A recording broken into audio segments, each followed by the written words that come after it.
Bienvenue dans le MOOC Fraternité du Pacte civique que vous avez décidé de suivre avec nous. Alors, nous sommes au premier module, première séance. Comment ça va se passer? Voilà, je vais commencer par un court exposé. Ensuite, vous aurez quelques lectures à faire.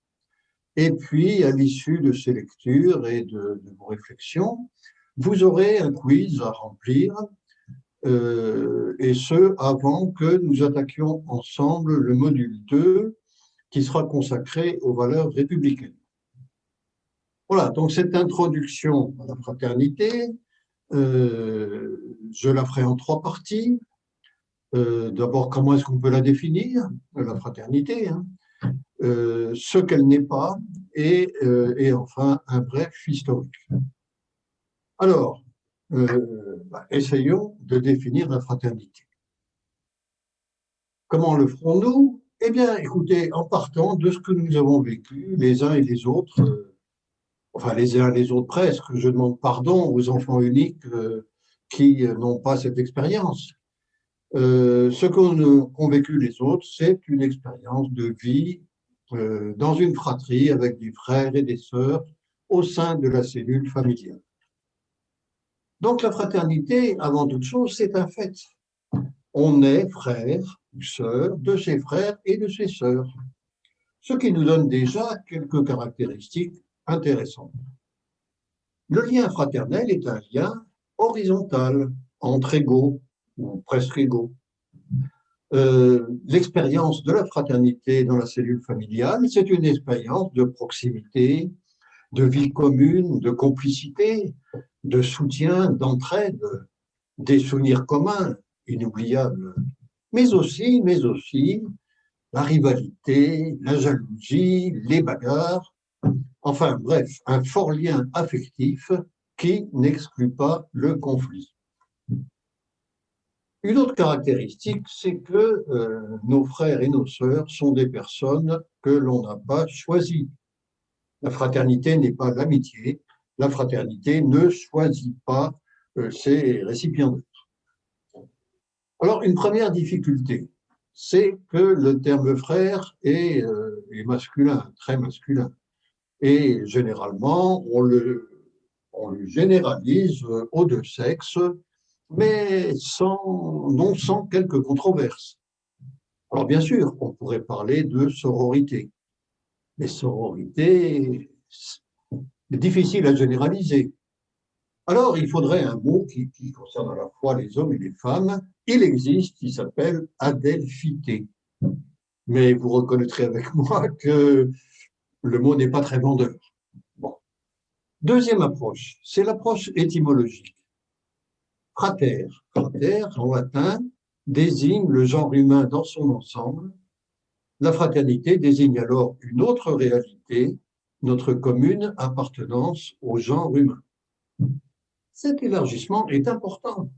La fraternité ne saurait se limiter aux personnes de son clan, de sa communauté, de son territoire, de sa religion ou de sa nation. Elle n'ignore pas les frontières. Les frontières sont des horizons indispensables à notre sentiment d'appartenance, mais elle les dépasse. Troisième approche, une approche que nous appellerons spirituelle. Notre commune appartenance au genre humain renvoie à une origine, une jeunesse commune qui est certes abstraite, pour ne pas dire mystérieuse. On va l'appeler l'univers, la planète Terre qui nous nourrit, l'espèce humaine, ou on pourra l'appeler l'évolution, et certains l'appelleront Dieu. Nous sortons là de l'horizontalité pour aborder la fraternité comme une relation verticale avec quelque chose qui nous dépasse et nous transcende. Cette commune origine se prolonge dans le futur sous la forme d'un destin commun qui renforce la dimension horizontale de la fraternité et nous engage à cultiver l'altruisme. Voilà, nous arrivons au quatrième aspect, la fraternité comme valeur. Effectivement, cette idée d'un destin commun, ou cette réalité d'un destin commun, nous fait porter attention à l'autre. L'autre devient un objet de préoccupation, d'attention, de bienveillance. Je me reconnais en lui et je perçois combien l'indifférence, le chacun pour soi, le désengagement, l'individualisme forcené, combien tout cela me déshumanise.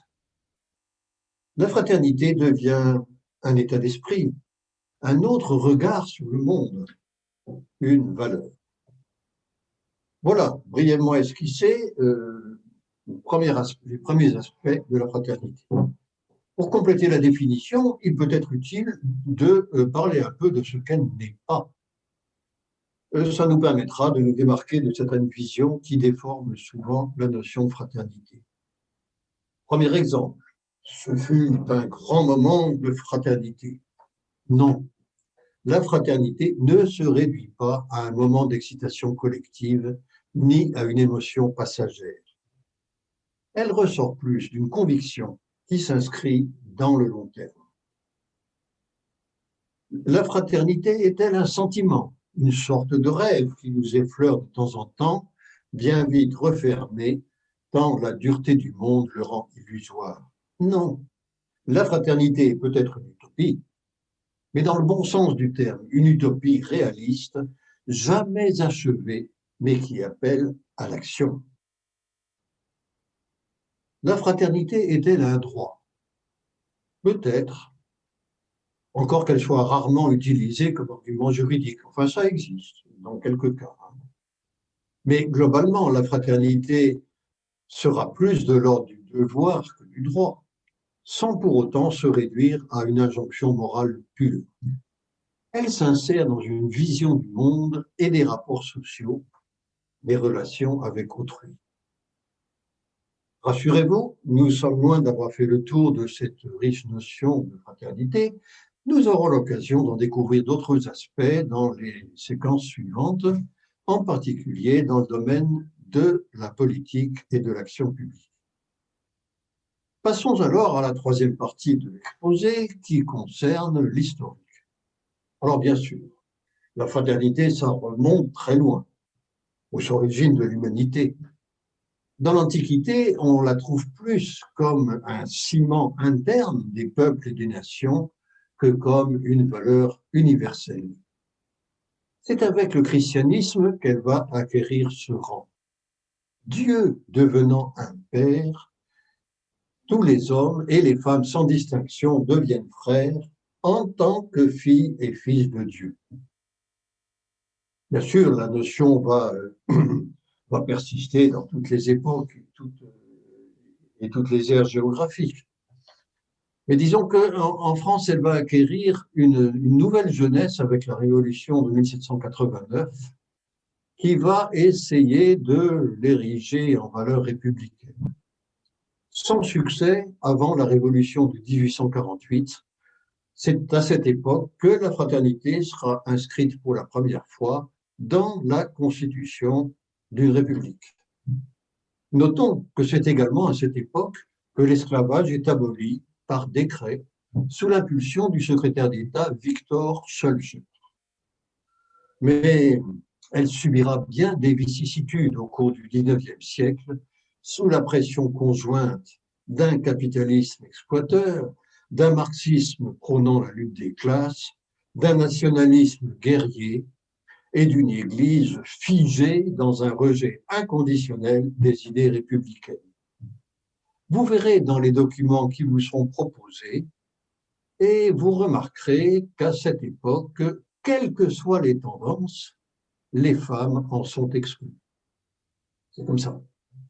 Ce n'est qu'après la Deuxième Guerre mondiale que la fraternité va devenir une valeur opérationnelle. Elle sera bien sûr inscrite dans la Constitution de 1946, mais également dans la Déclaration universelle des droits de l'homme de 1948. Les êtres humains doivent agir les uns envers les autres dans un esprit de fraternité.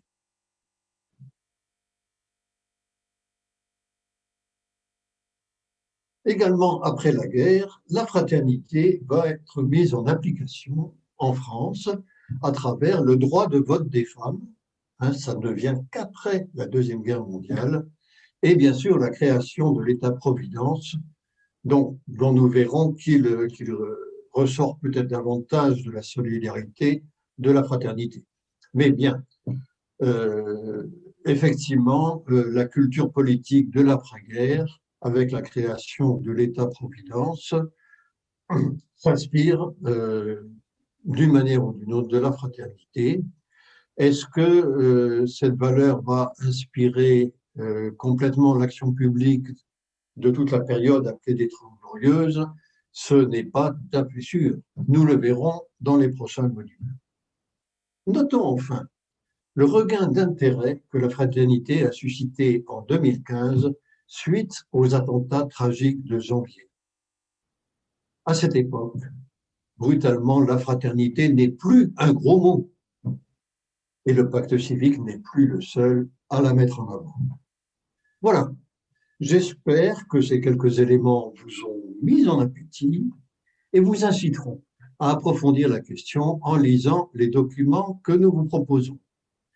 Vous aurez l'occasion non seulement de vérifier les connaissances acquises, comme disent les pédagogues, mais aussi d'engager une réflexion personnelle en répondant au quiz qui vous est proposé. Bonne réflexion, bon travail, au plaisir de nous retrouver pour le deuxième module qui sera consacré aux relations de la fraternité avec les deux autres valeurs inscrites au fronton de nos mairies.